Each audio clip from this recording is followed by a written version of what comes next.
The vintage music box exploded against the marble floor of the Grand Cascade Resort, its delicate porcelain dancers shattering into 1,000 pieces. My sister Vanessa stood frozen, her perfectly manicured hand still extended from the throw, her face a mixture of rage and satisfaction. "Keep your cheap garage sale trinkets to yourself, Diana," she spat, her voice echoing through the opulent lobby where other guests had stopped to stare at our family spectacle. Before we jump back in, tell us where you're tuning in from, and if this story touches you, make sure you're subscribed, because tomorrow, I've saved something extra special for you. I knelt among the broken fragments, my fingers trembling as I gathered the pieces of what had been our grandmother's music box, carefully restored and meant as a peace offering for our mother's 60th birthday celebration. But as I lifted the base, something crinkled beneath my fingers. A piece of paper, yellowed with age, had been hidden inside the mechanism for decades. The handwriting was unmistakably our grandmother's, and the words made my blood freeze. "Marcus, if you're reading this, they found out about the money. Check account 47792B under the name Elena Vasquez. Tell no one. The children are in danger. Destroy this after reading. Your loving sister Rosa." My name is Diana Rodriguez, and I'm a forensic accountant who specializes in tracking financial crimes for Morrison Associates in Seattle. At 35, I've built a reputation for uncovering hidden assets and following paper trails that others miss. I never imagined I'd need those skills to unravel my own family's buried secrets, or that a childhood music box would trigger an FBI investigation that would turn our lives upside down. The weekend had started innocently enough. Our mother Patricia's 60th birthday was meant to be a celebration of family unity at the luxurious Grand Cascade Resort in Portland, a sprawling property with crystal chandeliers and gardens that overlooked the Columbia River. I had driven down from Seattle that morning, the carefully wrapped music box sitting in my passenger seat like a bridge between past and present. The music box had belonged to our grandmother Rosa, who had passed away when I was 12 and Vanessa was 9. I'd discovered it 6 months earlier, while cleaning out our late aunt's attic in Tucson, its melody mechanism broken and its paint chipped from years of neglect. Something about its sad state had touched me deeply. Rosa had always been the peacekeeper in our fractured family, the one who smoothed over arguments and made everyone feel loved during her brief visits from Mexico. I had spent weeks researching restoration techniques, carefully stripping away layers of old paint, replacing the broken springs, and polishing the tiny porcelain dancers until they gleamed like new. The melody was Clair de Lune, the same song Rosa used to hum while braiding my hair during her visits. I thought it would be the perfect gift to honor her memory at Mom's milestone birthday, something that might remind our family of the love that once bound us together. But I had underestimated the depth of resentment that had been festering between Vanessa and me for years. My sister had built her entire identity around her lifestyle blog, Living Luxe with Vanessa, where she showcased designer clothes, exotic vacations, and picture-perfect family moments with her husband Tyler and 8-year-old daughter Lily. Her Instagram following had grown to over 200,000 people who hung on her every carefully curated post about living your best life.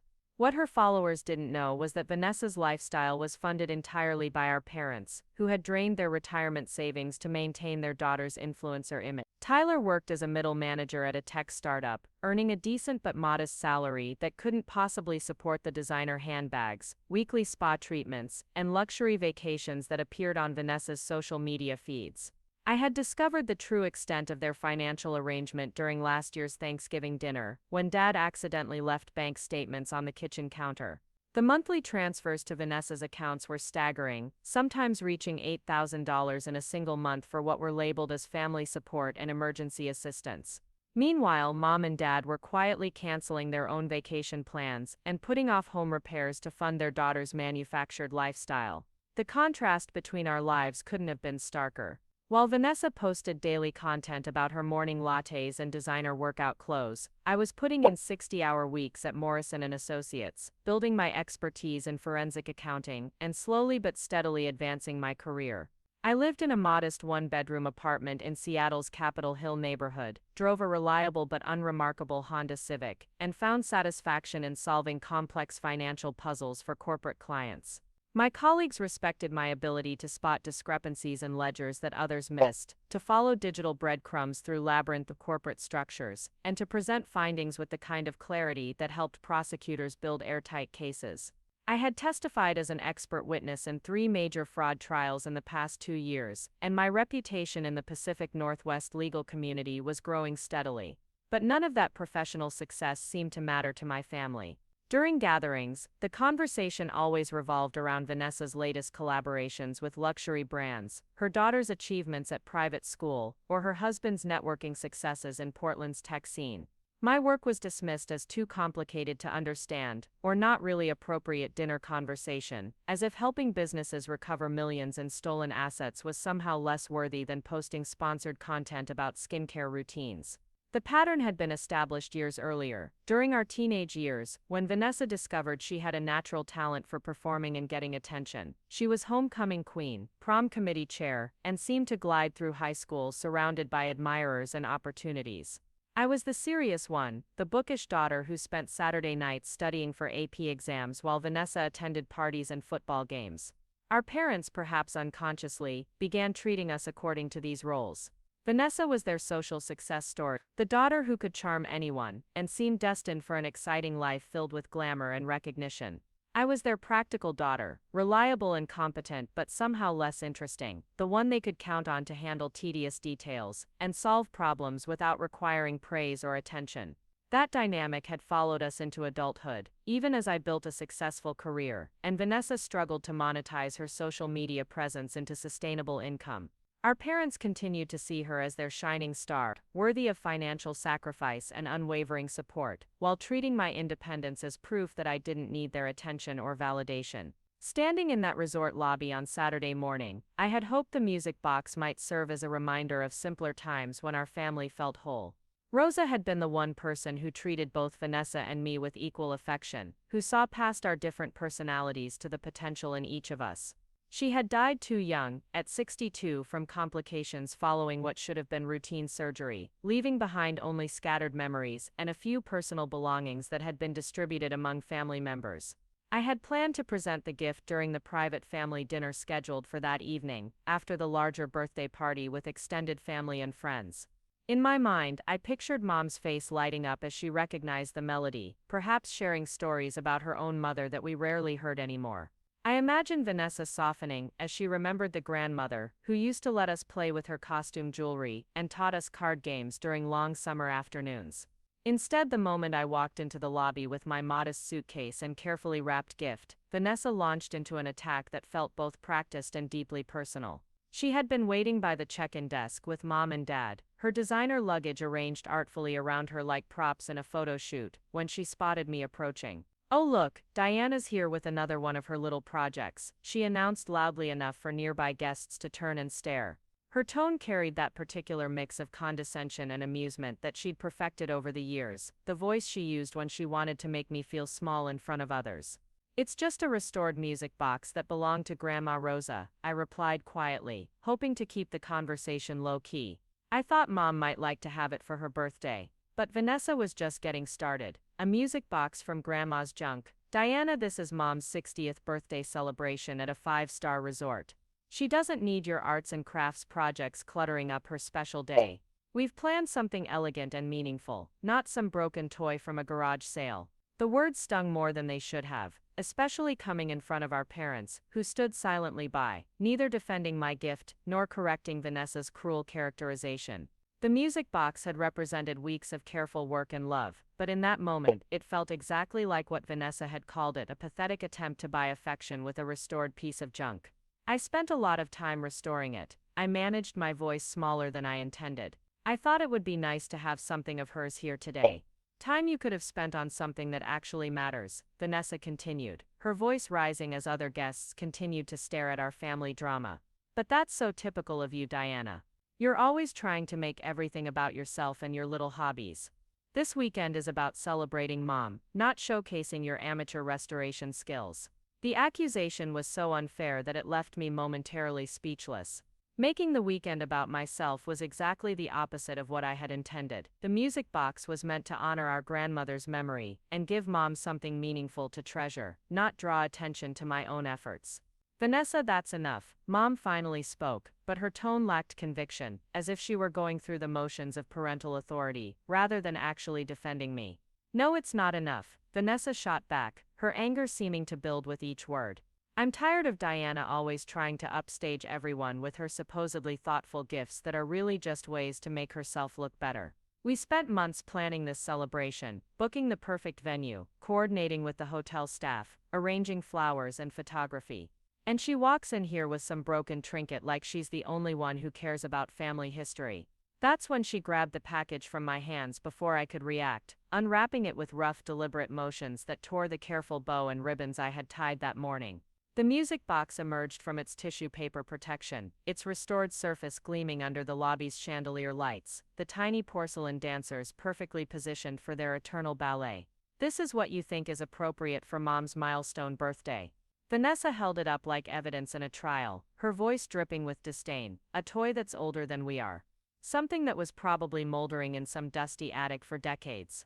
This is supposed to compete with the pearl necklace Tyler and I selected, or the spa weekend package, or the professional photo session we arranged. I wanted to explain that it wasn't meant to compete with anything, that gifts weren't supposed to be competitions, that the value lay in the connection to our grandmother's memory, and the time I had invested in making something broken beautiful again. Preparing and narrating this story took us a lot of time, so if you are enjoying it, subscribe to our channel. It means a lot to us. Now back to the story. But the words wouldn't come as I watched other guests whispering and pointing, some even holding up phones as if our family meltdown was entertainment worthy of social media documentation.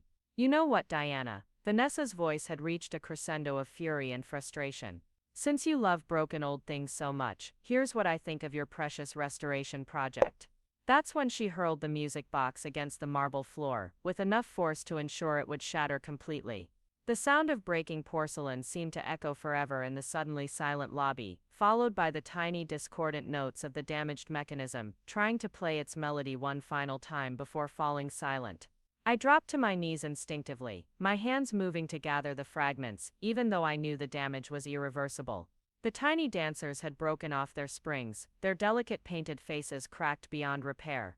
The wooden base had split along its grain, and the metal mechanism lay twisted and silent among the debris. But as I lifted the largest piece of the base, my fingers found something that shouldn't have been there. A piece of paper, folded small and yellowed with age, had fallen from a hidden compartment I hadn't discovered during my restoration work. My grandmother's handwriting was unmistakable, the careful cursive she had learned in Mexico as a young woman, before she married our grandfather, and moved to Arizona to start a new life. The message was brief but terrifying in its implications. Rosa had hidden this note decades ago, probably during the last months of her life, when she knew she was sicker than she was letting on.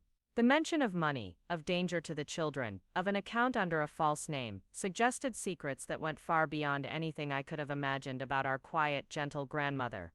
And the name at the top of the note, Marcus, could only refer to one person. Our great-uncle Marcus Rodriguez, Rosa's younger brother, who had spent 30 years as an FBI agent specializing in financial crimes before retiring to a small house in Tucson 5 years ago. He was the family member we saw least often, the one who sent birthday cards with brief formal messages, and appeared at funerals with the bearing of someone accustomed to keeping secrets. As I knelt among the broken pieces of porcelain and wood, holding my grandmother's final message in trembling fingers, I realized that Vanessa's cruelty had accidentally uncovered something that was meant to stay hidden forever. The music box hadn't just been a childhood toy or a sentimental keepsake, it had been a safety deposit box, holding evidence of something dangerous enough that Rosa felt her grandchildren's lives might be at risk. The lobby around me seemed to fade into background noise, as I processed the implications of what I was holding.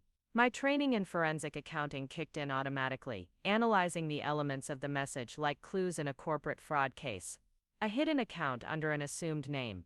Someone who had found out about the money.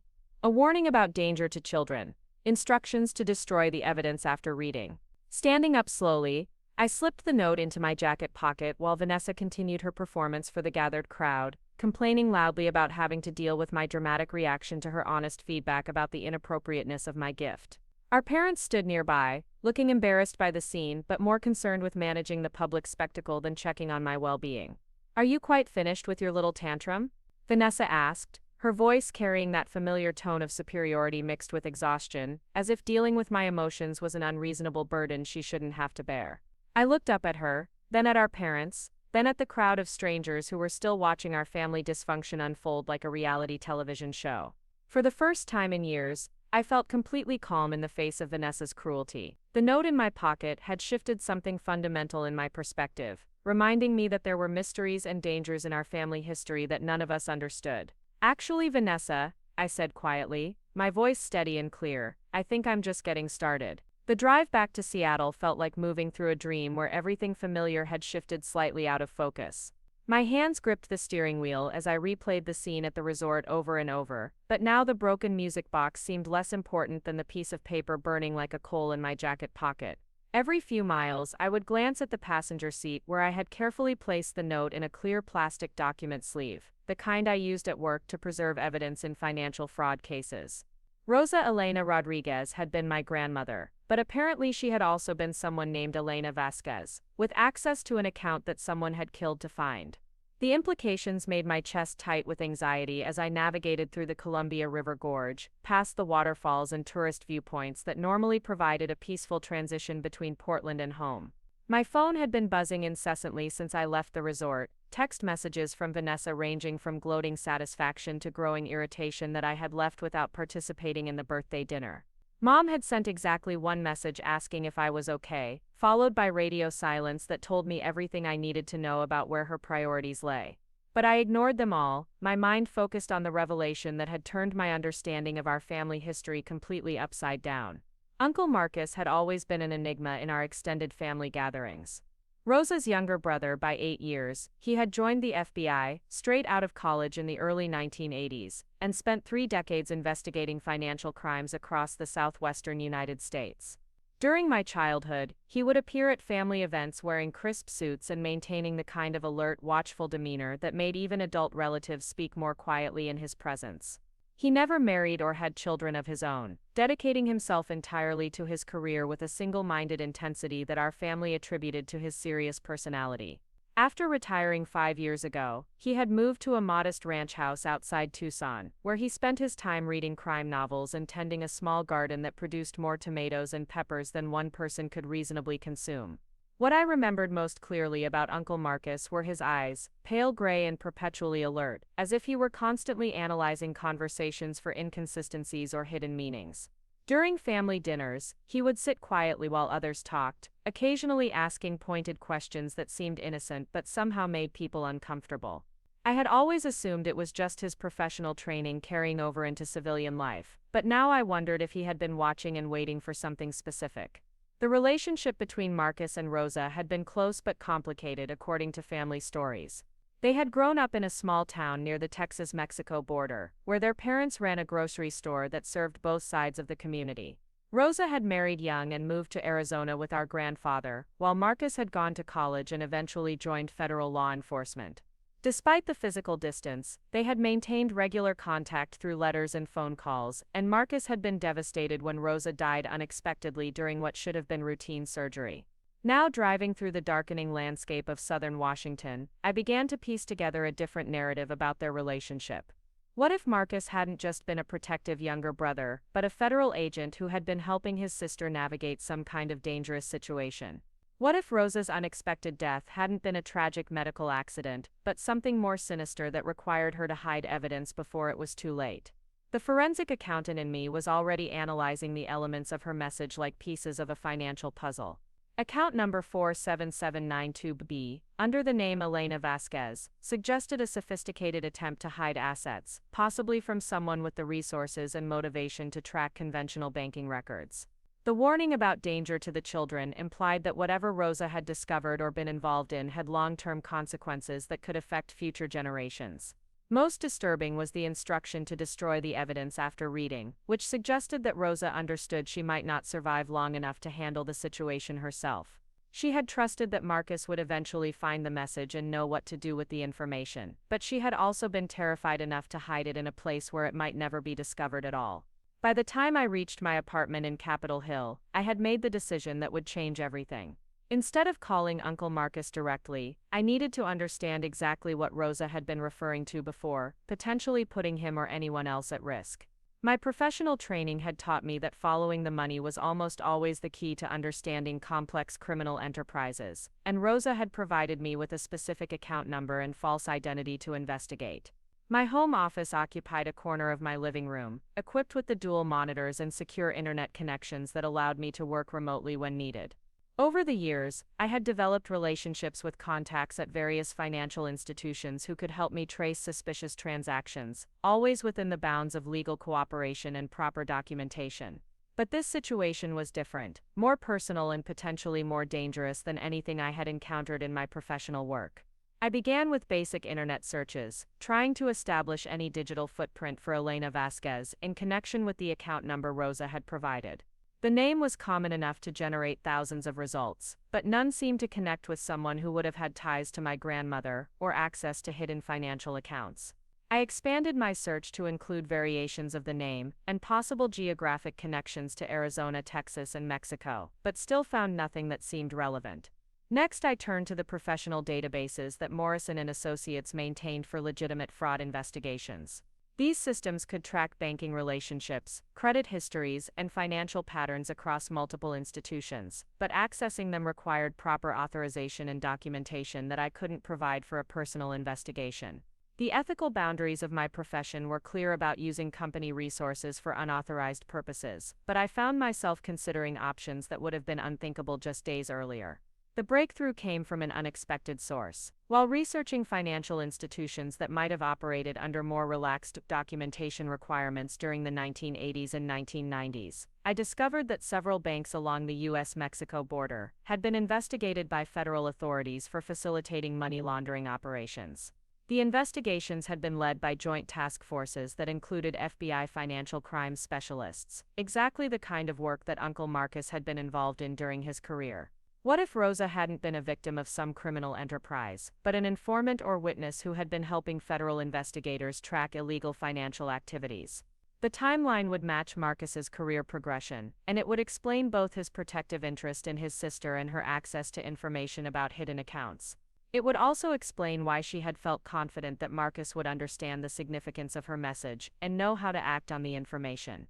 But it would also mean that Rosa had been living with secrets and dangers that none of her family members had suspected, maintaining a normal facade as a grandmother and family matriarch, while potentially helping to build cases against dangerous criminal organizations. The strain of that double life might have contributed to the health problems that ultimately killed her, adding another layer of tragedy to her unexpectedly early death. I spent the next several hours researching FBI operations along the southwestern border during Marcus's career, using publicly available court records and news reports to piece together a timeline of major investigations. The work was painstaking and often frustrating, as most of the specific details remained classified or sealed, but gradually a pattern began to emerge. Between 1985 and 2003, a series of federal investigations had targeted money laundering networks that moved drug proceeds from Mexican cartels through American banks, before transferring the funds to offshore accounts. The operations had been sophisticated enough to require long-term undercover work, and the development of informants who could provide inside information about how the networks operated. Several of the cases had resulted in major prosecutions and the seizure of millions of dollars in assets, but the court records showed that many of the key informants had required ongoing protection even after the trials concluded. Some had been relocated through witness protection programs, while others had been given new identities and ongoing federal monitoring to ensure their safety. The more I read, the more convinced I became that Rosa had been involved in these investigations somehow. Her location in Arizona, her brother's career in financial crimes, and the timing of her message all aligned with the federal operations I was discovering. But I also realized that if I was correct, then the account information she had hidden might represent evidence in ongoing criminal cases, or potential threats that were still active decades later. By 3 a.m, I had filled several pages with notes and timeline connections, but I was no closer to understanding what I should do with Rosa's message. Contacting Uncle Marcus seemed like the obvious next step, but I worried about putting him in a compromising position if he was bound by federal confidentiality requirements or ongoing security concerns. On the other hand, ignoring Rosa's explicit instructions to share the information with him seemed like a betrayal of her trust and potentially dangerous for the family members she had been trying to protect.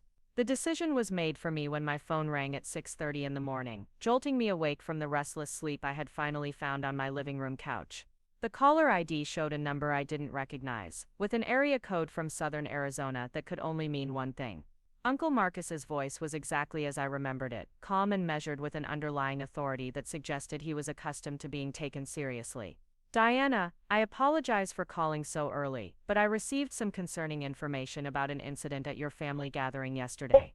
I understand there was an accident involving something that belonged to Rosa. The careful phrasing told me immediately that he knew more about the situation than he was willing to say over an unsecured phone line. Someone had contacted him about the broken music box, probably our parents or Vanessa sharing family gossip without understanding the significance of what they were reporting. But Marcus had understood, and he had responded with the kind of immediate action that suggested the information was more important than a simple family heirloom. Uncle Marcus, I said, my voice still rough with sleep and stress, I think I found something you need to see. Something Rosa left behind. The silence on the other end of the line stretched long enough that I wondered if the connection had been lost. When he finally spoke, his tone had shifted into something more official, more careful. Diana, I'm going to give you a secure email address. I need you to scan whatever you found and send it to me immediately. Don't make copies, don't show it to anyone else, and don't discuss this conversation with any other family members. Can you do that for me? I had worked with enough federal agencies in my professional capacity to recognize the tone of someone operating under official protocols, even when they were trying to maintain the appearance of casual family communication. Marcus wasn't just Rosa's concerned brother anymore. He was a federal agent dealing with potential evidence in what might still be an active case. The email address he provided was clearly institutional, ending with a domain that belonged to some kind of federal system I didn't recognize. Within an hour, I had scanned Rosa's note and sent it through the secure connection, along with a detailed explanation of how I had discovered it and what research I had already conducted on my own. His response came back within minutes, containing only a brief message that chilled me to the bone despite its professional neutrality. Diana, pack a bag for several days and drive to Tucson immediately. Do not tell anyone where you are going or why. Do not use credit cards or electronic payments during your travel. Call me when you reach the city limits using the number I'm sending separately. This is extremely important for your safety and the safety of other family members. I stared at the message for several minutes, trying to process the implications of what Marcus was telling me. Rosa's hidden note wasn't just a family curiosity or a relic of old secrets that no longer mattered. It was active intelligence that required immediate federal response, and my accidental discovery of it had apparently put me in enough danger that I needed to disappear from my normal life without explanation. The forensic accountant in me wanted to demand more information, to understand exactly what I was walking into, and why my discovery of a decades-old note required such dramatic security measures. But the granddaughter who had loved Rosa and trusted Marcus's judgment knew that there were some situations where asking questions was less important than following instructions from people who understood threats that I couldn't even imagine. I called in sick to work, telling my supervisor that I had caught some kind of virus at the family gathering and would need several days to recover. I packed a small suitcase with clothes for a week, gathered my laptop and phone chargers, and withdrew $500 in cash from the ATM in my building's lobby. By noon I was driving south on Interstate 5, beginning a journey that would take me into the heart of secrets that Rosa had died protecting. The drive to Tucson normally takes about 20 hours, but Marcus had instructed me to take an indirect route that avoided major highways and electronic toll systems. I stopped for gas and food only at small stations in rural areas, paying cash and avoiding security cameras when possible. The precautions seemed excessive and paranoid, but I followed them exactly as instructed, understanding that Marcus's 30 years in federal law enforcement had taught him to take threats seriously even when they weren't immediately visible. Somewhere near the Oregon-California border, as I drove through mountains and forests that seemed far removed from the urban sophistication of Seattle, I began to understand that my comfortable life as a forensic accountant was about to change in ways I couldn't predict. Rosa's music box had been more than a family heirloom. It had been a time bomb waiting to explode decades after her death, and I was the one who had accidentally triggered it by trying to restore something broken into something beautiful again. The irony wasn't lost on me as I drove through the gathering darkness toward Arizona, and whatever revelations Uncle Marcus was waiting to share. I had spent my career following paper trails and uncovering financial secrets that other people wanted to keep hidden. Now I was about to discover that my own family had been keeping secrets that were dangerous enough to require federal protection, and that my grandmother's final act had been to ensure that someone she trusted would eventually understand the truth about who she really was and what she had sacrificed to keep her family safe. The desert highway stretched endlessly ahead as I followed Marcus's precise directions through the outskirts of Tucson, my phone buzzing with the secure number he had provided. The late afternoon sun painted the Sonoran landscape in shades of amber and rust, a stark contrast to the gray uncertainty that had settled in my chest during the 18-hour drive south. Diana, you're exactly on time. Marcus's voice carried the same measured authority I remembered from childhood, but there was an underlying tension that hadn't been there during family gatherings. Take the next exit and follow Tanque Verde Road east for 12 miles. You'll see a mailbox marked Rodriguez next to a dirt driveway with cattle guards. Drive straight to the house and park behind the building where your car won't be visible from the road. His instructions were precise and practiced, the kind of security protocols that suggested this wasn't the first time he had needed to bring someone to a safe location. I followed the winding dirt road through mesquite and palo verde trees until Marcus's house appeared, a low-slung adobe structure that seemed to grow organically from the desert floor. Uncle Marcus was waiting on the covered porch, and the years since our last family gathering had added silver to his dark hair and deeper lines around those pale gray eyes I remembered so well. But his posture remained ramrod straight, and when he embraced me in greeting, I could feel the alertness in his movements, as if he were constantly aware of his surroundings in ways that most people never needed to consider. "Come inside quickly," he said, guiding me through a heavy wooden door reinforced with steel plates that seemed excessive for a retirement home in the middle of nowhere.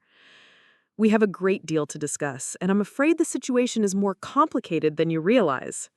The interior of Marcus's house was a study in controlled minimalism, with southwestern furniture arranged to provide clear sightlines to all windows and exits. Bookshelves lined the walls, filled with volumes on criminal justice, financial law, and southwestern history.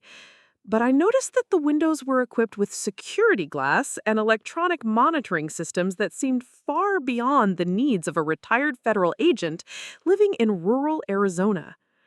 Marcus led me to a dining room table where he had spread out what appeared to be decades of documentation. Photographs, bank records, surveillance reports, and legal documents that told a story I was only beginning to understand. At the center of it all was a blown-up photocopy of Rosa's handwritten note, surrounded by materials that provided context for every cryptic reference she had made. Rosa Elena Rodriguez was one of the most valuable federal informants in the history of southwestern border operations.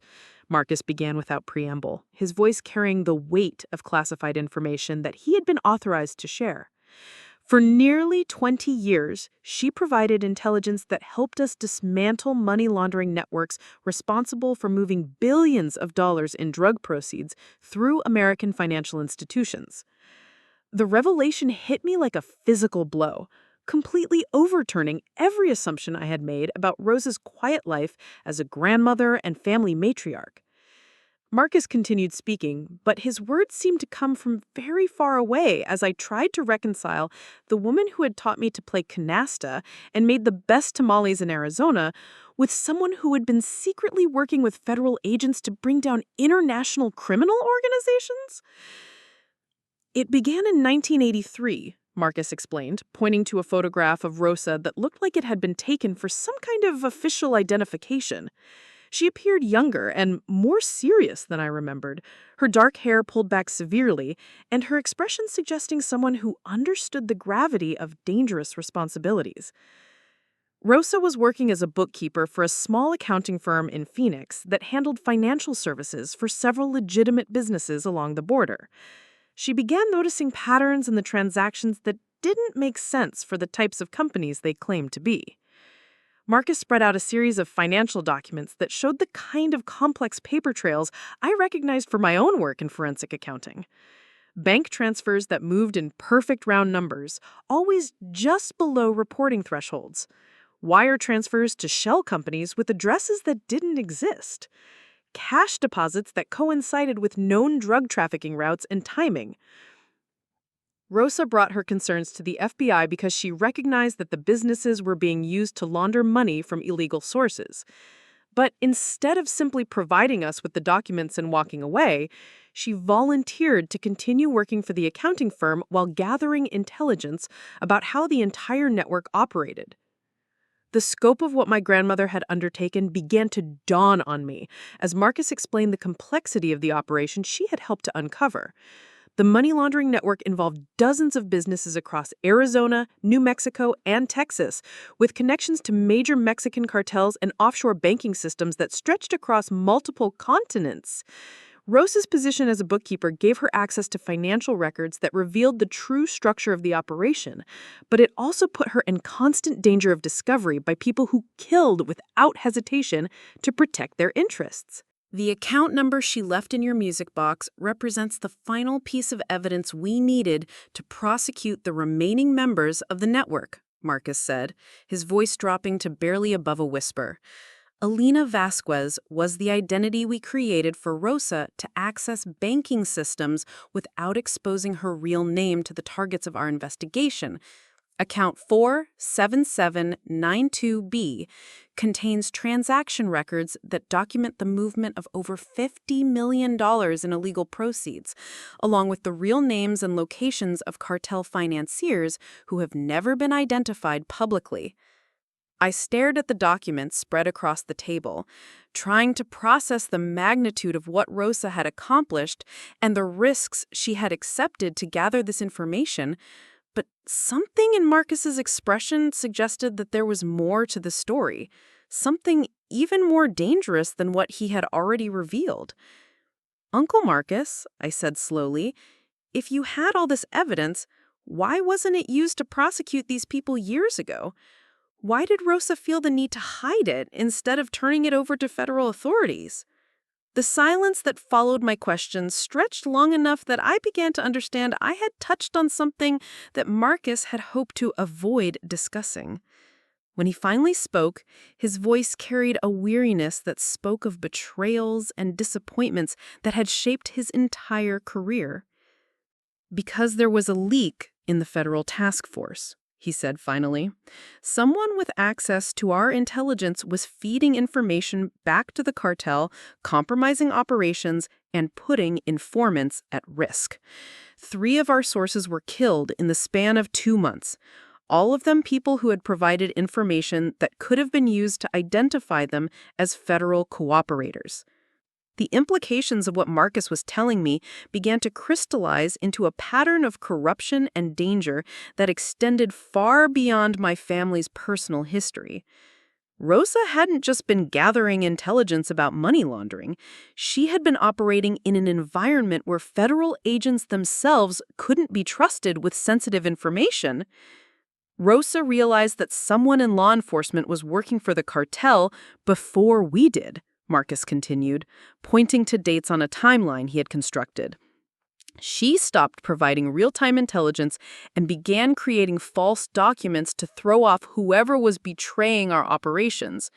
The account information she hid represents genuine evidence, but she was the only person who knew which records were authentic and which were carefully constructed deceptions designed to protect her identity. Marcus pulled out a thick file folder that contained what appeared to be personnel records and internal FBI memoranda. It took us 3 more years to identify the source of the leak. Special Agent Robert Torres had been feeding information to cartel representatives in exchange for payments that eventually totaled over $2 million. By the time we had sufficient evidence to prosecute him, he had disappeared, probably to a non-extradition country where he could live comfortably on his betrayal of federal operations and the people who had risked their lives to help us. The betrayal Marcus described explained so much about Rosa's behavior during her final years, the way that she had seemed increasingly withdrawn and anxious despite no obvious changes in her family circumstances. She had been carrying the burden of knowing that her life's work, helping federal law enforcement, had been compromised by corruption, and that the evidence she had risked everything to gather might never be used to achieve justice. But Rosa's death wasn't from natural causes, was it? I asked, though I was already certain of the answer based on the security measures Marcus had insisted on and the urgency with which he had summoned me to Arizona. Marcus's expression darkened as he pulled out a medical examiner's report that I hadn't seen among the other documents. The official cause of death was complications from routine surgery, but there were anomalies in her blood work that suggested she had been poisoned with a substance that would have been undetectable without specific testing that wasn't normally performed during standard autopsies. The clinical language of the report couldn't disguise the horrific reality of what Marcus was describing. Rosa had been murdered to prevent her from revealing information that could have led to major prosecutions and the recovery of millions of dollars in criminal proceeds. Her killers had been sophisticated enough to use methods that would appear to be natural causes, probably counting on the fact that a 62-year-old woman's death during surgery wouldn't trigger the kind of intensive investigation that might have revealed the truth. We couldn't prove the poisoning at the time because we didn't know to look for it, Marcus continued. It was only after Robert Torres disappeared and we began reviewing all the cases he had been involved in that we realized Rosa might have been targeted for elimination. By then, it was too late to gather the physical evidence we would have needed to bring murder charges. Marcus stood up and walked to one of the secured windows, scanning the desert landscape with the automatic vigilance of someone who had spent decades in law enforcement. When he turned back to face me, his expression carried a gravity that made my chest tight with apprehension. "Diana, the reason I brought you here immediately is because Robert Torres surfaced again 2 weeks ago. Our intelligence sources indicate that he's returned to the United States and is actively trying to locate the evidence that Rosa hid before her death. Your family gathering and the incident with the music box were reported on social media by other guests at the resort. Torres has people monitoring for any mention of Rosa Rodriguez or items that might have belonged to her." The casual way that Vanessa had orchestrated our public confrontation, encouraging other guests to document our family drama for their social media entertainment, had inadvertently broadcast information that put all of us in danger. Torres probably had automated systems scanning social media platforms for keywords related to his former targets, and the broken music box incident would have triggered immediate attention from people whose job was to track down evidence that could incriminate their employer. "How much danger is my family actually in?" I asked, though I was beginning to understand that the answer would determine whether I could ever return to my normal life in Seattle. Marcus returned to the table and pulled out a series of surveillance photographs that appeared to have been taken within the past few days. They showed the Grand Cascade Resort, my parents' house in Portland, and most chillingly, my own apartment building in Seattle. Professional surveillance teams had been watching all of us, gathering information about our routines and vulnerabilities while we went about our ordinary lives completely unaware of the threat. Torres knows that Rosa had access to account 47792B, and he knows that she died before providing federal authorities with the access codes and authentication information necessary to recover the evidence, Marcus explained. He spent the past 5 years trying to locate and eliminate any family members who might have been given that information before Rosa's death. The fact that you accidentally discovered her hidden message has put you at the center of a situation that has already cost lives. Marcus opened another file that contained photographs of people I didn't recognize. Men and women of various ages whose faces had been marked with red stamps indicating they were deceased. These are other family members of federal informants who were killed by Torres's organization over the past 3 years. In each case, the victims had been identified as potentially having access to evidence that could threaten ongoing criminal operations. The magnitude of what I had stumbled into by trying to restore Rosa's music box was almost impossible to comprehend. What had seemed like a simple act of family remembrance had actually been the key that unlocked secrets dangerous enough that people were willing to commit multiple murders to protect them. My comfortable life as a forensic accountant, with its predictable routines and intellectual challenges, had been shattered by forces that operated according to rules I had never needed to understand. "What happens now?" I asked, though I was afraid to hear the answer. Marcus closed the files and looked directly at me with an expression that mixed professional determination with personal concern. "Now we use Rosa's information to finish what she started 20 years ago.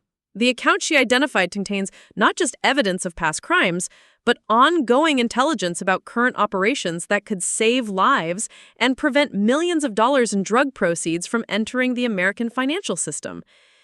He pulled out a secure satellite phone and began dialing a number that would connect us to federal authorities who had been waiting for Rosa's evidence since her death 5 years earlier.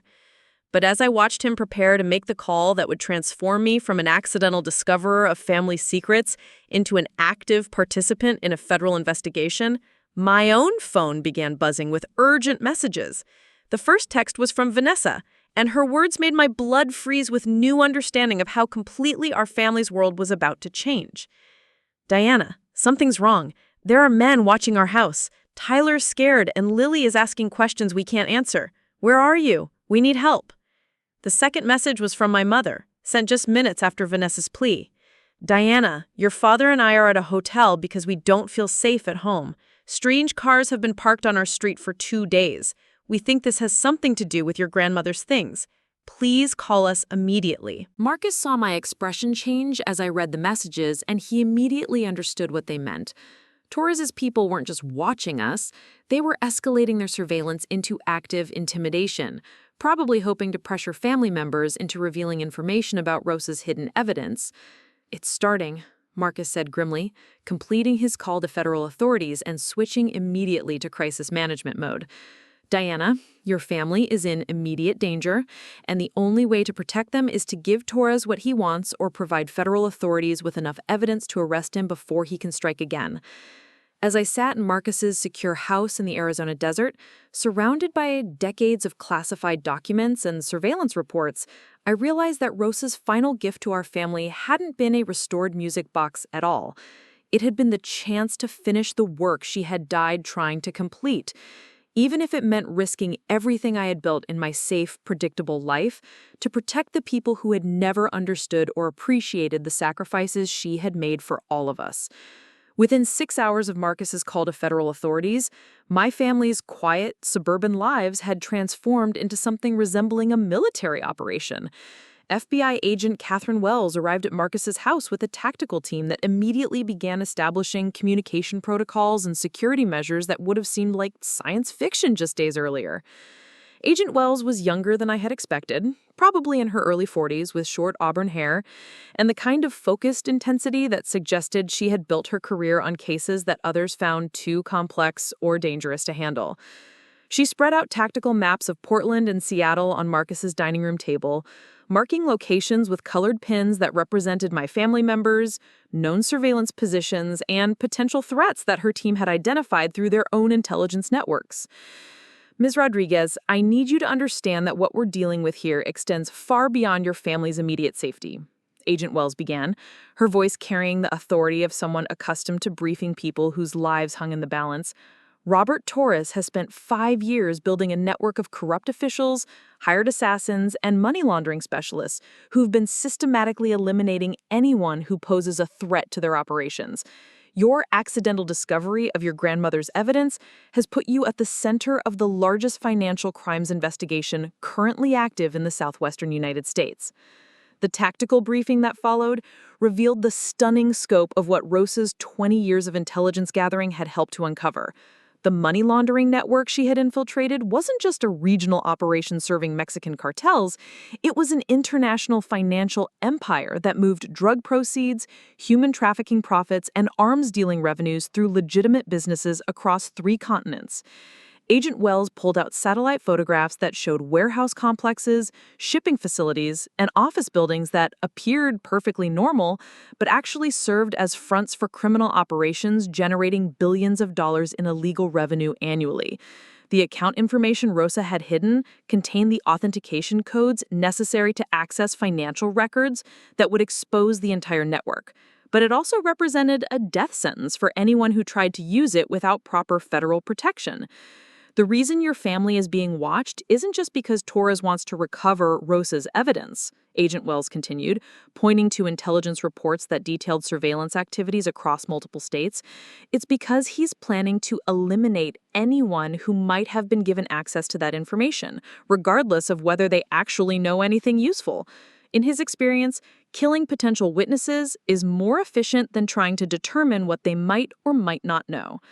Marcus pulled out his own files, adding information that provided context for the federal investigation that had been ongoing since Rosa's death.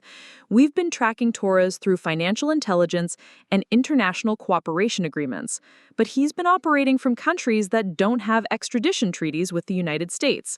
His return to American territory represents our first opportunity to arrest him, but it also means he's planning something significant enough to justify the risk of exposure. The complexity of the situation began to crystallize as Agent Wells explained the operational challenges her team was facing. Torres wasn't just a single corrupt agent operating independently. He was the center of a criminal enterprise that included current and former law enforcement officials, international banking specialists, and professional assassins who had been recruited from military and intelligence backgrounds. Our intelligence indicates that Torres is planning to eliminate your entire extended family within the next 72 hours, Agent Wells said, her matter-of-fact tone making the words even more chilling. He's brought in a team of specialists who have successfully carried out similar operations in other parts of the country. They're experts at making multiple deaths appear to be accidents or unrelated crimes, which allows them to eliminate witnesses without triggering the kind of intensive federal investigation that would threaten their ongoing operations. The photographs Agent Wells showed me documented the professionals Torres had recruited for what she described as a family elimination operation. There was Maria Santos, a former military explosives expert who specialized in car bombs that appeared to be mechanical failures. David Kim, a pharmaceutical researcher who had developed untraceable poisons that mimicked natural causes of death. And most terrifyingly, Jennifer Walsh, a former federal marshal who understood law enforcement procedures well enough to commit crimes that would be unlikely to generate the kind of evidence necessary for successful prosecution. Your sister Vanessa's social media presence has actually made the situation worse, Agent Wells continued, pulling out printed screenshots from Instagram and Facebook that showed detailed information about family routines, locations, and activities. Torres' team has been able to map your family's movements, identify vulnerabilities, and plan coordinated attacks that would eliminate multiple targets simultaneously. The irony of Vanessa's lifestyle documentation creating security risks for our entire family would have been almost funny under different circumstances, but Agent Wells's briefing made it clear that our situation was far too dangerous for any trace of humor. Torres' specialists had been studying social media posts to determine when family members would be alone, what routes they took to work and school, and which locations would provide the best opportunities for attacks that could be disguised as accidents. We have two options, Agent Wells said, closing the intelligence files and looking directly at me with an expression that suggested both options involved significant risks. We can place your entire family in witness protection immediately, relocating everyone to new identities in different parts of the country where Torres' network won't be able to find them. Or we can use U.S. bait to draw Torres into a situation where federal agents can arrest him and dismantle his organization permanently. The witness protection option would mean that everyone I cared about would disappear from their current lives forever, giving up careers, relationships, and identities to hide from threats they had never chosen to face. Vanessa would lose her social media following and the lifestyle brand she had spent years building. My parents would be forced to abandon their retirement plans and the community connections they had developed over decades. Livy would grow up under an assumed name, never knowing her real family history or the grandmother who had died protecting information that could have saved countless other families. The alternative meant using myself as a target to expose Torres' team to federal surveillance and arrest, but it also meant accepting the possibility that the operation could fail and result in the deaths of everyone I was trying to protect. Agent Wells explained that such operations had been successful in similar cases, but she was honest about the fact that they required precise timing, extensive coordination, and a degree of luck that couldn't be guaranteed in advance. If we choose the bait operation, what exactly would that involve? I asked, though I was already beginning to understand that my comfortable life as a forensic accountant was over, regardless of which option we selected. Agent Wells spread out a new set of tactical diagrams that showed downtown Seattle with specific locations marked for surveillance positions, communication relays, and escape routes that would be available if the operation went wrong. We would establish you in a controlled environment where Torres' team would be able to locate you, but where federal agents would have overwhelming tactical advantages. You would need to appear to be accessing Rosa's hidden account information, which would draw them into a confrontation that we would be prepared to manage. Marcus leaned forward, his expression showing the concern of someone who understood exactly how dangerous such operations could be. Diana, I want you to know that your grandmother would never have expected you to put yourself at this kind of risk. Rosa spent 20 years gathering intelligence, precisely so that other people wouldn't have to face the dangers she accepted. If you choose witness protection, you'll be honoring her memory just as much as if you choose to help finish what she started. But as I sat in that secure house in the Arizona desert, surrounded by evidence of Rosa's courage and sacrifice, I realized that my decision had already been made. Vanessa's cruelty at the resort, our parents' willingness to watch me be humiliated without intervention, and years of being treated as the family outsider had prepared me to understand what Rosa must have felt when she chose to risk everything for a cause larger than her own comfort and security.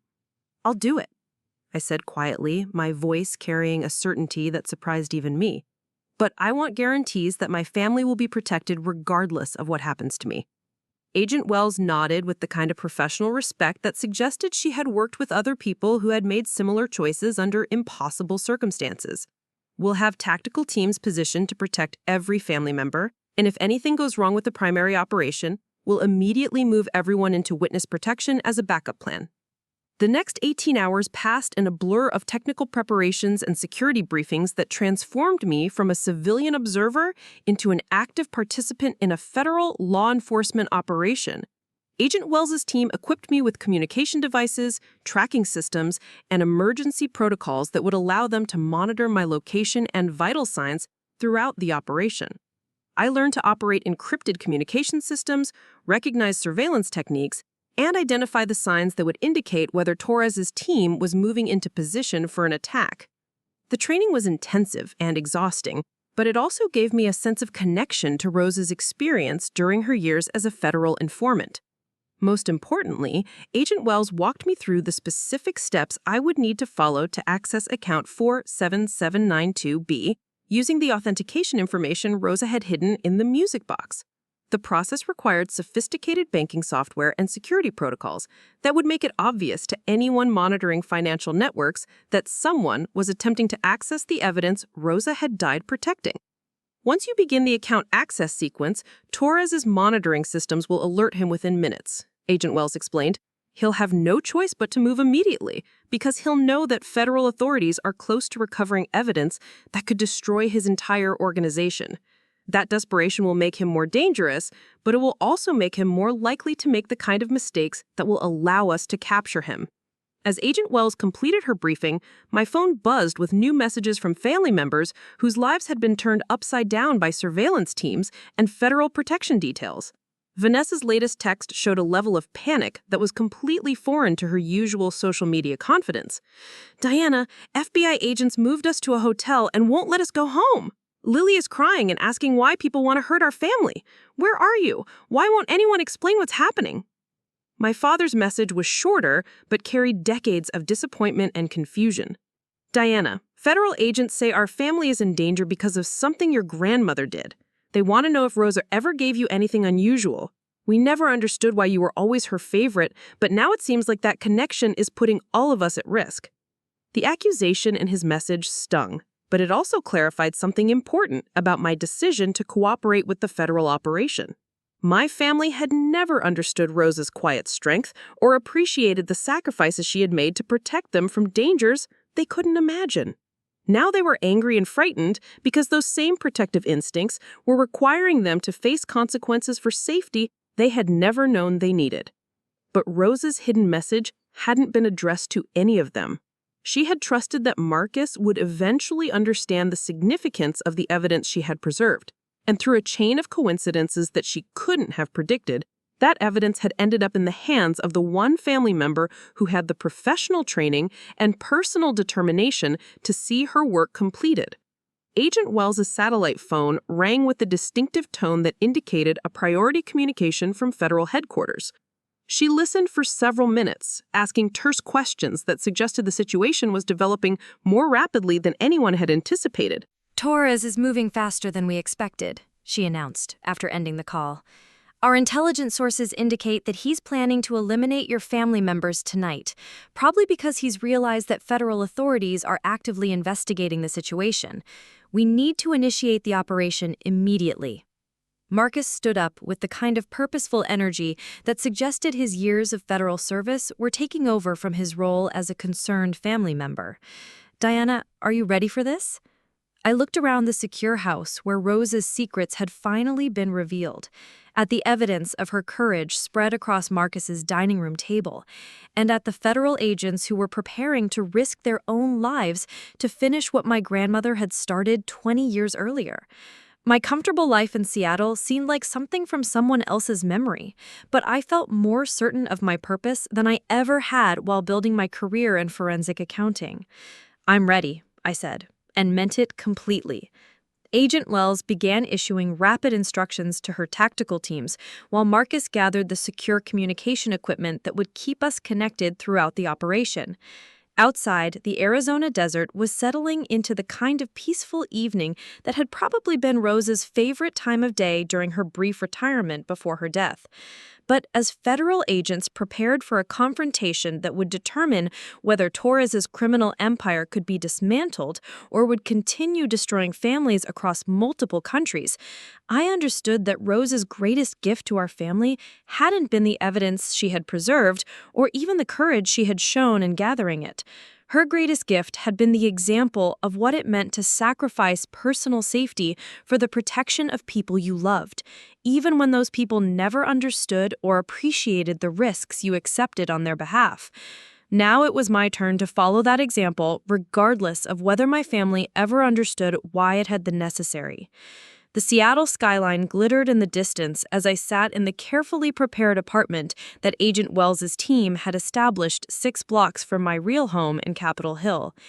Everything in the space had been designed to appear authentic while providing federal agents with tactical advantages that Torres's team wouldn't detect until it was too late. Hidden cameras monitored every angle. Reinforced walls could withstand small arms fire, and emergency communication systems connected me directly to tactical teams positioned throughout the neighborhood. My laptop sat open on the dining room cable, its screen displaying banking software that would allow me to access account 47792B using Rosa's authentication codes. Agent Wells had explained that the moment I began the login sequence, monitoring systems across the country would alert Torres that someone was attempting to recover the evidence he had spent 5 years trying to destroy. The trap was elegant in its simplicity. Torres would have no choice but to respond immediately, and when he did, federal agents would be waiting. "Diana, we have eyes on multiple surveillance teams converging on your neighborhood." Agent Wells's voice crackled through my earpiece, her tone carrying the controlled tension of someone managing a complex operation with lives in the balance. "Torres brought more people than we anticipated, but our tactical positioning should still give us decisive advantages when they make their move." Through the apartment's reinforced windows, I could see ordinary evening activities continuing throughout the neighborhood. Dog walkers, joggers, and people returning from work had no idea that their quiet residential area had become the center of a federal law enforcement operation targeting one of the most dangerous criminal networks operating in North America. My phone buzzed with a text message that made my chest tighten with anxiety. Vanessa had managed to send a brief communication despite the federal security measures surrounding my family. "Diana, agents won't tell us what's happening, but they're acting like something big is about to go down. Lily keeps asking if you're okay. Please be safe, whatever you're doing. I know I've been terrible to you, but you're still my sister." The message represented the closest thing to an apology I had ever received from Vanessa, and it arrived at the moment when I needed to focus entirely on the dangerous operation that would determine whether our family survived the consequences of Rosa's secret life as a federal informant. I typed back a brief response. "I love you too. Everything will be okay soon." Agent Wells's voice returned to my earpiece with an urgency that indicated the situation was escalating rapidly. "Diana, we're detecting electronic surveillance equipment being deployed around your building. Torres's team is moving into final positions. Are you ready to begin the account access sequence?" I placed my fingers on the laptop keyboard, feeling the weight of Rosa's 20 years of sacrifice and courage flowing through the simple act of typing the authentication codes she had died to protect. The banking software responded immediately, displaying security prompts that would verify my identity and grant access to financial records that could dismantle a criminal empire worth billions of dollars. The first authentication screen requested the account number Rosa had hidden in her music box, 47792B. As I typed the characters, I could almost feel the digital networks carrying information that would alert Torres's monitoring systems to the fact that someone was attempting to access evidence he had killed to suppress. The second screen required a password that Rosa had encoded in the margin of her handwritten note. Elena's Garden, 1962. The phrase referred to the small flower garden Rosa had maintained behind her house in Phoenix, where she had grown the herbs and vegetables that made her tamales legendary among family and neighbors.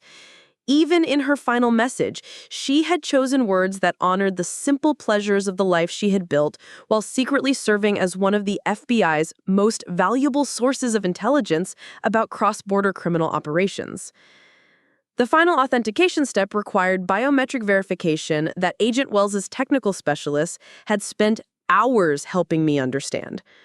Rosa had somehow arranged for the banking system to accept genetic markers that would be shared by family members, probably anticipating that she might not survive long enough to access the account herself. The fingerprint scanner built into the laptop registered my identity as someone with the appropriate biological relationship to Elena Vasquez, confirming that Rosa's contingency planning had extended even to the possibility that her evidence would need to be recovered by relatives she hadn't specifically informed about its existence. "Access granted," the screen announced.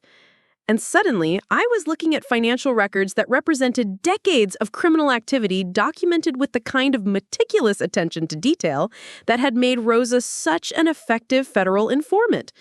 Bank transfers, wire transactions, shell company formations, and international money movements were organized in spreadsheets that showed the flow of illegal proceeds through legitimate financial institutions across multiple countries. "Diana, we're registering significant electronic activity around your building," Agent Wells reported, her voice tight with the kind of controlled excitement that indicated the operation was proceeding according to plan. "Torres's monitoring systems have definitely detected your account access. Multiple vehicles are moving into position, and we're seeing the deployment of tactical equipment consistent with a coordinated assault." Through my reinforced windows, I could see black SUVs with tinted windows positioning themselves at strategic locations around the block. The vehicles appeared to be expensive civilian models, but Agent Wells's intelligence briefings had taught me to recognize the subtle modifications that indicated armored protection, advanced communication systems, and weapons storage that would allow Torres's team to operate with military-level effectiveness. The account records on my laptop screen told a story of corruption that extended far beyond anything I had imagined during my years as a forensic accountant investigating corporate financial crimes. Rosa's evidence documented the movement of drug proceeds, human trafficking profits, and arms dealing revenues through banks that had been specifically chosen for their willingness to process suspicious transactions without asking uncomfortable questions. But more importantly, the records included real names, addresses, and communication information for criminal network operators who had remained hidden from federal investigators for decades. Maria Gonzalez, who managed money laundering operations from a luxury office building in Miami. James Patterson, who coordinated the corruption of banking officials across the southwestern United States. And dozens of other individuals whose arrest would effectively destroy Torres's ability to move criminal proceeds through legitimate financial systems. "Movement on the ground floor," Agent Wells announced, her voice now carrying the sharp focus of someone directing tactical operations in real time. "Torres's advanced team is bypassing building security and moving toward your apartment. Stay calm, follow the procedures we discussed, and remember that you have federal agents positioned to respond within seconds if anything goes wrong."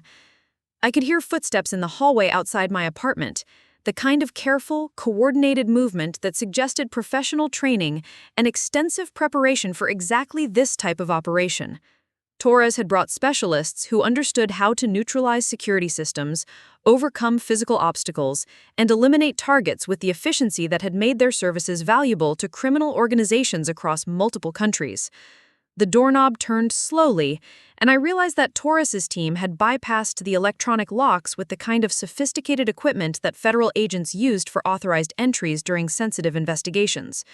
The irony of corrupt law enforcement officials using legitimate techniques for criminal purposes wasn't lost on me, but I was too focused on following Agent Wells's instructions to fully appreciate the implications. Robert Torres entered my apartment with the confident bearing of someone accustomed to being the most dangerous person in any room he occupied. He was older than the FBI photographs had suggested, probably in his late 50s, with gray hair and the kind of alert, predatory eyes that suggested years of successful criminal activity. Behind him came Maria Santos and David Kim, the explosives expert and poison specialist whose files I had studied during Agent Wells's briefings. "Miss Diana Rodriguez?" Torres said, his voice carrying a conversational tone that was somehow more frightening than any threat could have been. "Your grandmother Rosa was a very resourceful woman, but she made the mistake of thinking she could hide evidence from people who have spent decades learning how to find things that others want to keep secret." I looked up from my laptop with what I hoped appeared to be surprised fear, rather than the controlled terror of someone wearing a wire and surrounded by federal agents who were preparing to arrest everyone in the room. "I don't know what you're talking about. I was just trying to access some old family financial records." Torres smiled with the kind of cold amusement that suggested he had heard similar denials from numerous other people who had ended up dead despite their protestations of innocence. "Rosa's account contains information that could cause significant problems for my business operations. I'm sure you can understand why I would prefer to resolve this situation quietly, without involving law enforcement agencies that might misinterpret the nature of my work." Maria Santos moved to position herself near the apartment's main window, while David Kim began unpacking equipment from a black case that probably contained the untraceable poisons he had used to eliminate previous witnesses. Their movements were coordinated and efficient, suggesting extensive experience with operations that required multiple specialists working together to achieve specific objectives. "What I understand," I said, my voice steadier than I had expected it to be, "is that you killed my grandmother to prevent her from providing federal authorities with evidence of your criminal activities. Rosa spent 20 years helping the FBI document money laundering operations, and you murdered her to protect your ability to continue profiting from drug trafficking and human slavery." The accusation seemed to amuse Torres rather than concern him, which told me everything I needed to know about his psychological profile and the number of similar confrontations he had navigated successfully during his criminal career.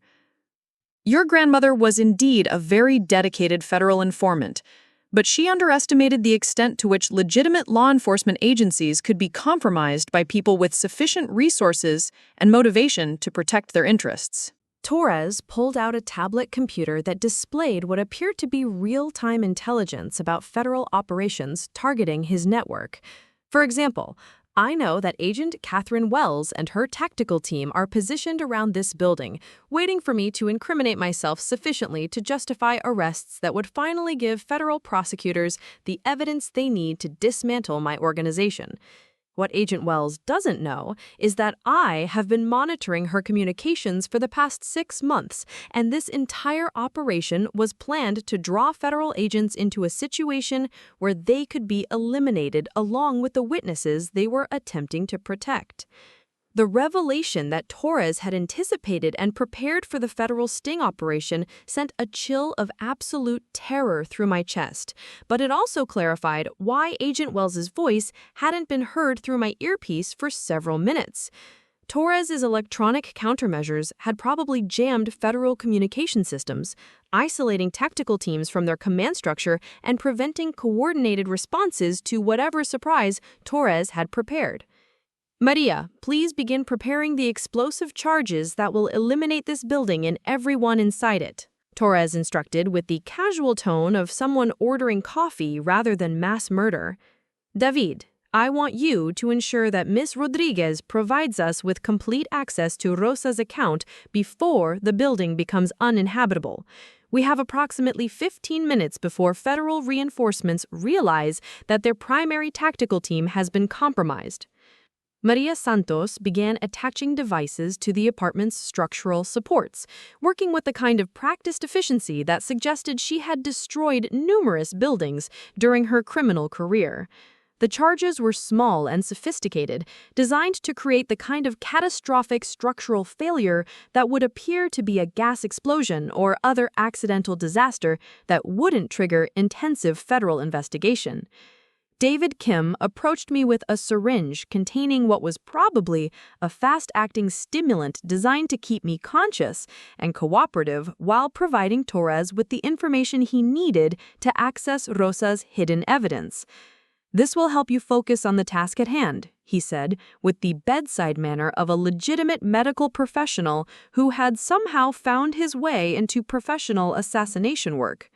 But as Kim reached for my arm, the apartment's reinforced windows exploded inward in a shower of safety glass and tactical smoke grenades that immediately filled the space with dense, choking clouds that made it impossible to see more than a few feet in any direction.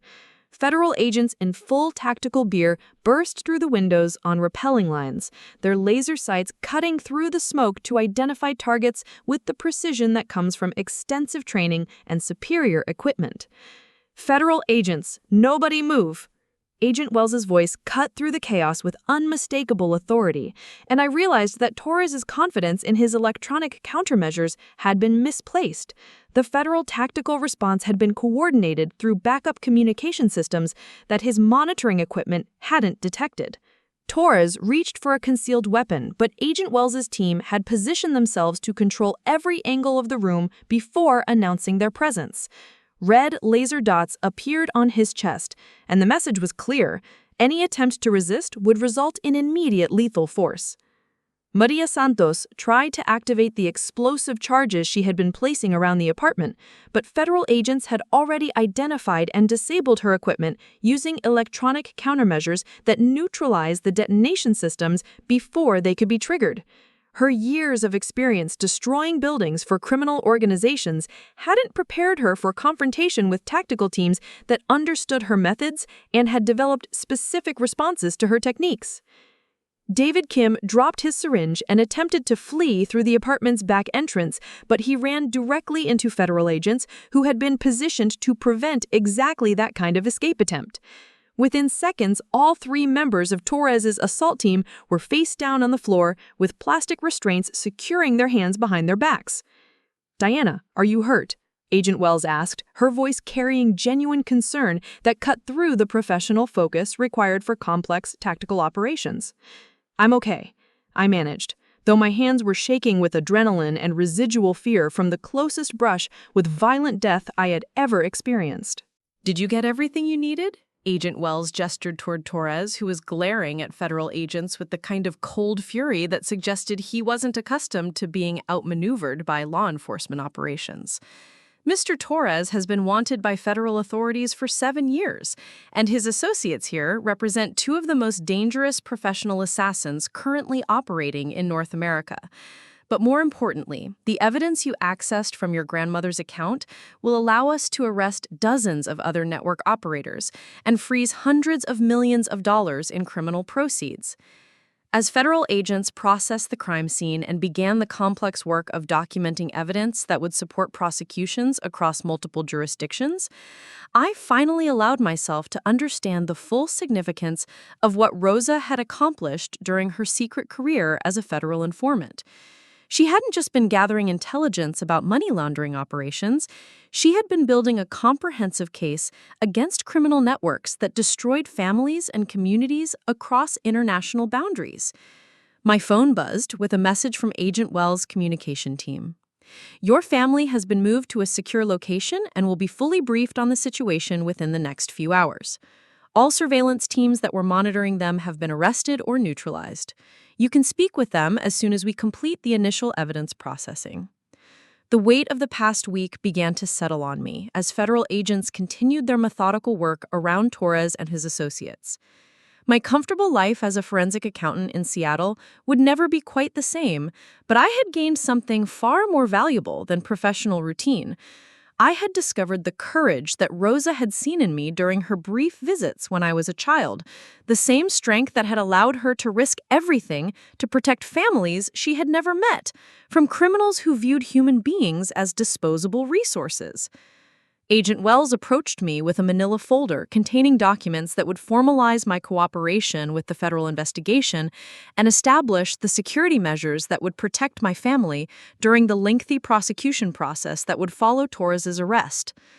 Diana, I want you to know that what you did today will save countless lives and prevent millions of dollars in criminal proceeds from funding human trafficking, drug distribution, and other activities that destroy communities across multiple countries.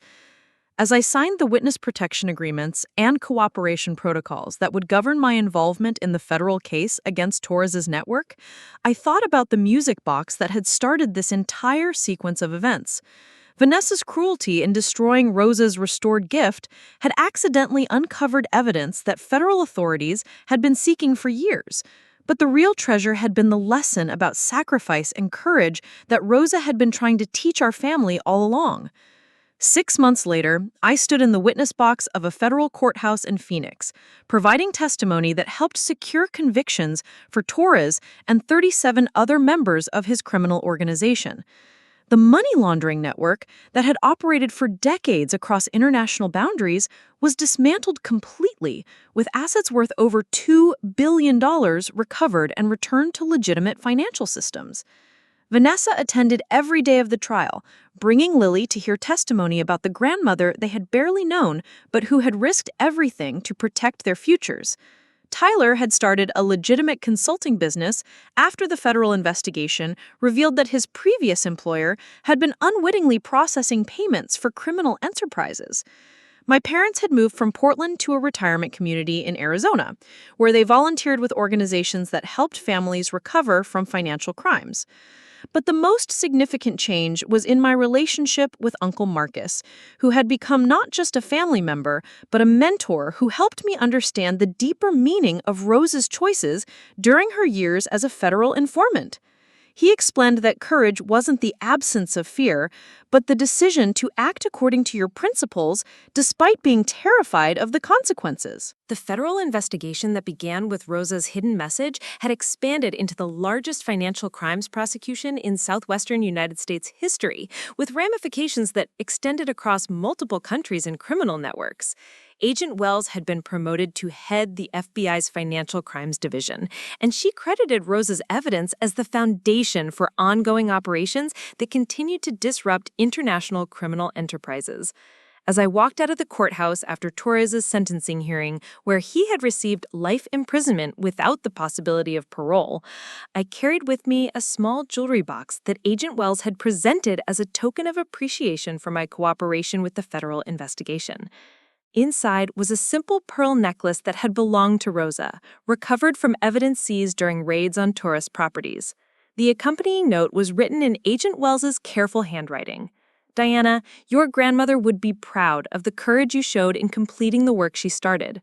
This necklace was found in Torres's personal safe, probably taken from Rosa's home after her murder as a trophy of his victory over federal law enforcement. Now it belongs to someone who understands the true value of sacrifice for principles larger than personal safety. That evening, I returned to my apartment in Seattle, which had been thoroughly renovated and equipped with security systems that reflected my new status as someone who had helped dismantle one of North America's most dangerous criminal networks. My life had resumed a rhythm that resembled my previous routine, but I was no longer just a forensic accountant investigating corporate financial crimes. I had become someone who understood that real courage meant accepting risks to protect people who might never appreciate the sacrifices made on their behalf.